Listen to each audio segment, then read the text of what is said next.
Hi viewers, JO TS Transco Hyderabad మరలా ఒకసారి BCom first క్లాస్లో పాస్ అయిన విద్యార్థులకి అవకాశం వచ్చింది. ఇప్పటివరకు TS NPDCL, TS SPDCL, TS Genco మీకు అవకాశం ఇచ్చింది. అదేవిధంగా మరలా ఇప్పుడు వచ్చింది టిఎస్ ట్రాన్స్కో. మరి పాత సిలబస్ తోటే దాదాపు టిఎస్ జెన్కో ఒక్కటే డిఫరెంట్గా వచ్చింది సిలబస్. SPDCL, NPDCL same.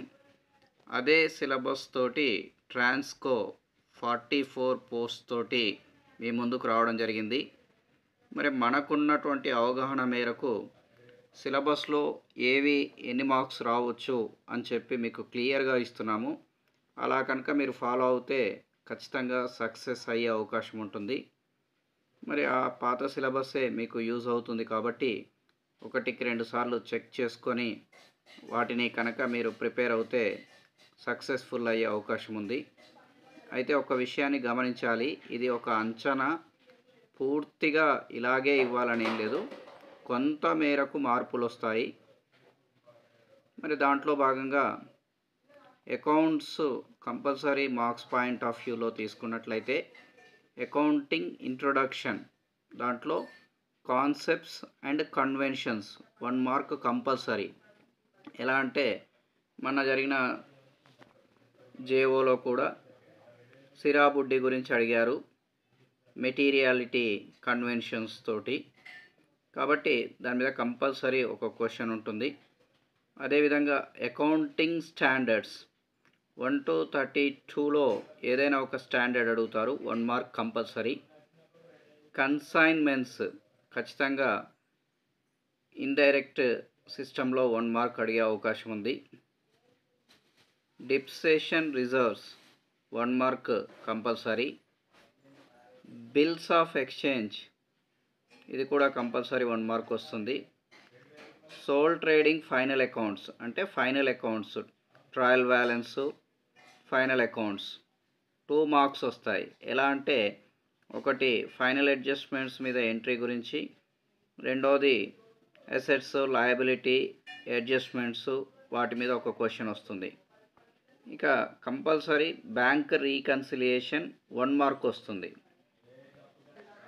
అదేవిధంగా అడ్వాన్స్డ్ అకౌంట్స్లో సెల్ఫ్ బ్యాలెన్సింగ్ సిస్టమ్, స్వయం సమానీకృత అంటారు. దాదాపు ఈ సిలబస్ పాత సిలబస్ అండి, మీరు చాలా బాగా పునశ్చరణ చేయాలి. 1 మార్క్ కంపల్సరీ. రాయల్టీస్ నుంచి 1 mark. Hire purchase and installment purchase system 2 marks వస్తుంది. ఎలా అంటే హైర్ పర్చేజ్, ఇన్స్టాల్మెంట్ రెండు డిఫరెంట్గా ఉంటాయి కాబట్టి. అదేవిధంగా పార్ట్నర్షిప్ అడ్మిషన్ రిటైర్మెంట్లో 1 mark. Partnership death and dissolution అంటే మరణము, రద్దు 1 మార్కు కంపల్సరీ అడిగే అవకాశం ఉంది. తర్వాత బ్రాంచ్ అకౌంట్స్, మెయిన్గా డిపెండెంట్ బ్రాంచ్ ఉంటాయి, దాని మీద 1 మార్క్ అడుగుతారు. అదేవిధంగా కంపెనీ అకౌంట్స్ దీంట్లో కనుక తీసుకున్నట్లయితే shares, debentures, issue of shares and debentures, వాటాలు డిబెంచర్ల విడుదల మీద 1 మార్కు. ఫోర్ఫీచర్ ఆఫ్ షేర్స్ అంటే వాటాల జప్తు 1 మార్క్ అడిగే అవకాశం ఉంది. అదేవిధంగా కార్పొరేట్ అకౌంటింగ్ పాయింట్ ఆఫ్ వ్యూలో goodwill valuation 1 mark, shares valuation 1 mark, banking accounts 1 mark compulsory. మరి బ్యాంకింగ్లో షెడ్యూల్స్ ఉంటాయండి, లైఫ్ ఇన్సూరెన్స్ కంపెనీలో కూడా షెడ్యూల్స్ ఉంటాయి 1 మార్క్. అక్కడ షెడ్యూల్ నెంబర్స్ వేరుంటాయి, ఇక్కడ షెడ్యూల్ నెంబర్స్ ఉంటాయి. బ్యాంకింగ్లో ప్రాఫిట్ అండ్ లాస్ అకౌంట్ ఉంటుంది, లైఫ్ ఇన్సూరెన్స్లో రెవెన్యూ అకౌంట్ ఉంటుంది. ఆ విధంగా డిఫరెన్స్ తోటి షెడ్యూల్ డిఫరెంట్ నెంబర్స్ ఉంటాయి, 1 మార్క్. అదేవిధంగా నాన్ ట్రేడింగ్ కన్సర్న్స్ వ్యాపారేతర సంస్థలు 1 mark. Single entry system 1 mark compulsory అడిగే అవకాశం ఉంది. నెక్స్ట్ అకౌంట్స్ తర్వాత కాస్టింగ్ పాయింట్ ఆఫ్ వ్యూలో కాస్ట్ అకౌంటింగ్ కనుక తీసుకున్నట్లయితే ఇంట్రొడక్షన్ మెయిన్లీ విచ్ కాస్టింగ్ అనేది అంటే ఏంటండి అంటే ఏ పద్ధతి, ఏ కంపెనీలు ఏ కాస్టింగ్ వాడుతాయి అంటే ఇటుకలు తయారు చేసే కంపెనీ కానివ్వండి, హాస్పిటల్స్ కానివ్వండి, కాలేజెస్ కానివ్వండి, సిమెంట్ ఇండస్ట్రీస్ కానివ్వండి, ఇట్లాంటివి ఏవి ఏ కాస్టింగ్ యూస్ చేస్తవి అనేవి కంపల్సరీ 1 మార్క్ వస్తుంది.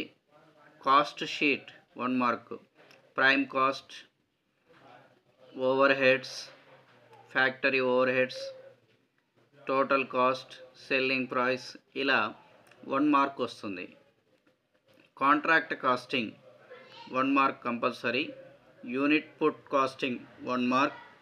మార్జినల్ కాస్టింగ్ అంటే break even point, profit volume ratio, తర్వాత ఎస్యూమ్డ్ ప్రాఫిట్స్ అంచనా వేసిన లాభాలు, వీటి మీద 1 మార్క్ వస్తుంది.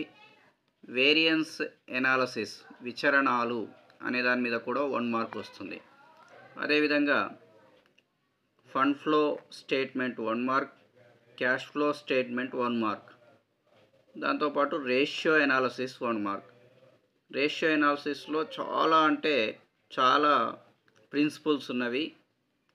Net profit ratio, gross profit ratio, dividend yield ratio, sundry debtors collecting time, sundry creditors paying time, తర్వాత బ్యాలెన్స్ షీట్ రేషియోస్, ఇలా అన్నిటి మీద కాన్సన్ట్రేట్ చేసి 1 మార్క్ ఇస్తారు. ఆడిటింగ్ పాయింట్ ఆఫ్ వ్యూ వస్తే ఇంట్రొడక్షన్ నుంచి 1 మార్క్. అడైర్ అనే వర్డ్ నుంచి ఆడిటింగ్ వచ్చింది, లాటిన్ భాష నుండి, అది కంపల్సరీ వచ్చే అవకాశం ఉంది.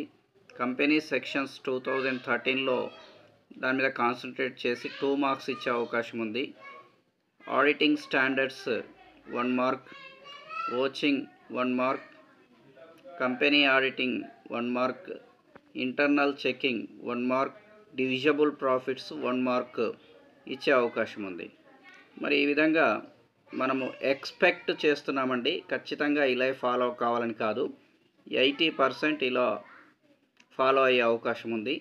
కాబట్టి దీని ప్రకారం మీరు మంచి ప్రిస్క్రైబ్డ్ బుక్స్, తర్వాత మన వీడియోస్ దాదాపు 200+ వీడియోస్ జేఓ మీద ఉన్నాయండి.